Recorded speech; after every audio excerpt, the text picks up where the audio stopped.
Recording your drums at home doesn't mean you have to settle for a home studio sound.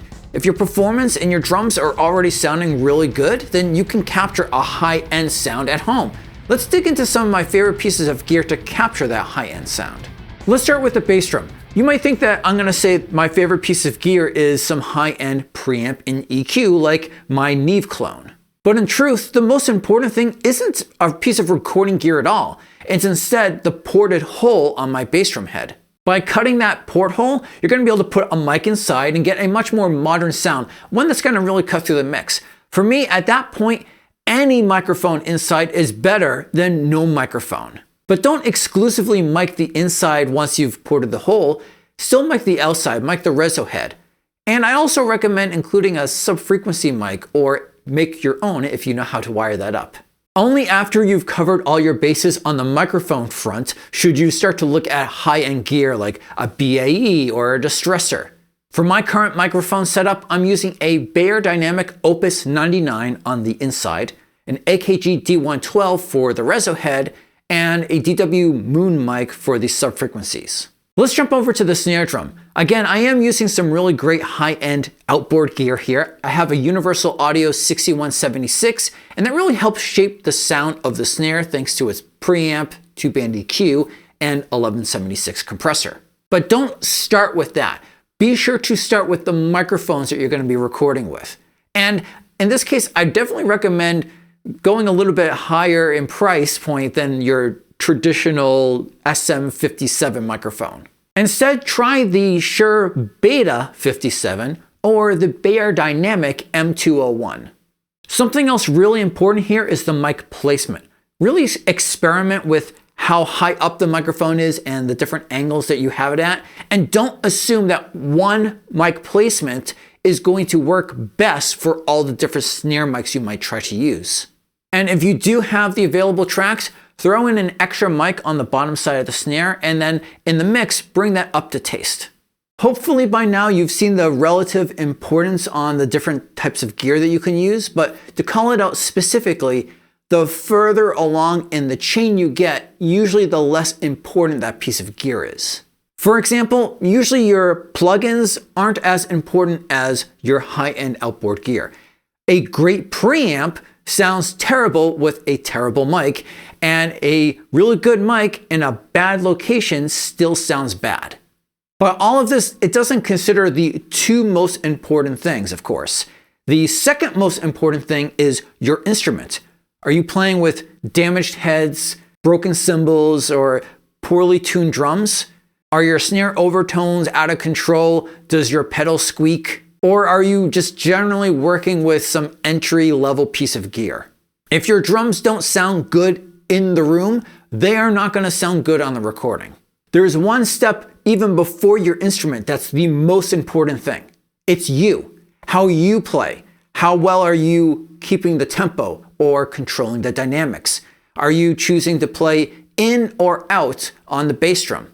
When you hit the toms, how much aggression or how much attack are you trying to get out of them? Really, anything that you do that purposely controls the sound of the drums. A great recording is one that captures a great performance, which means the performance must come first. Let's apply this notion to your toms, assuming that you're hitting them exactly how you want to really get the sound out. They're well tuned and everything. What's the next thing down the line? It's the microphones again and their placement. For my toms, I'm using small diaphragm condensers on the top. I find that allows me to capture the attack really well, and it doesn't sound kind of dead or muted. If you find that your tom sound is kind of like really like lackluster and you're using dynamic mics, try switching to condensers. In my case, I'm using the Beyerdynamic Opus 88s.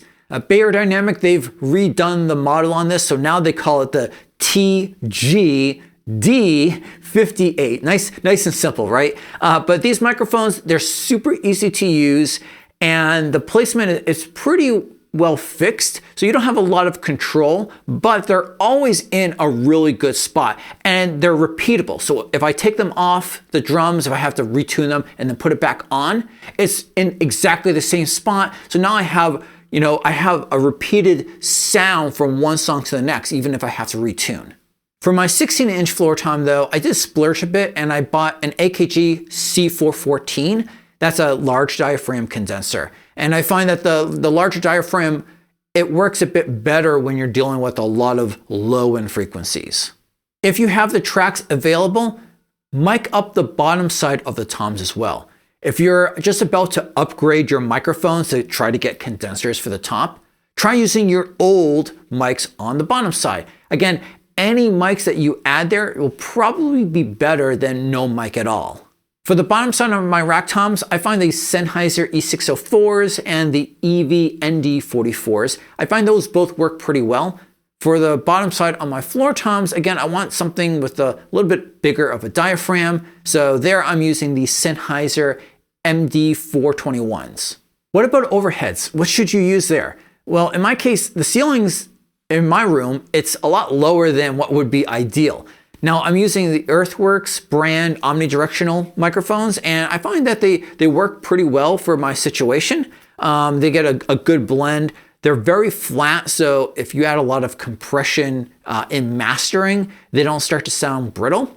But sometimes I find they don't give me a big enough of a sound or really encompass enough of the drum sound. So in that case, I usually add some room microphones. That really helps things. Now, I didn't go out and buy special room mics. I had some extra mics laying around for other things that I repurposed as room mics. One of them was a cheaper large diaphragm condenser, the Rode NT1A. And I'm running my room mics in what's called a mid-side configuration. Hopefully this sets you on the right path for picking some studio gear. And again, be sure to invest first in gear that appears earlier in the chain. And if you're interested in seeing some shootouts for different drum microphones or comparisons of outboard gear and plugins, then be sure to hit subscribe right over here or down below. Until next time, peace.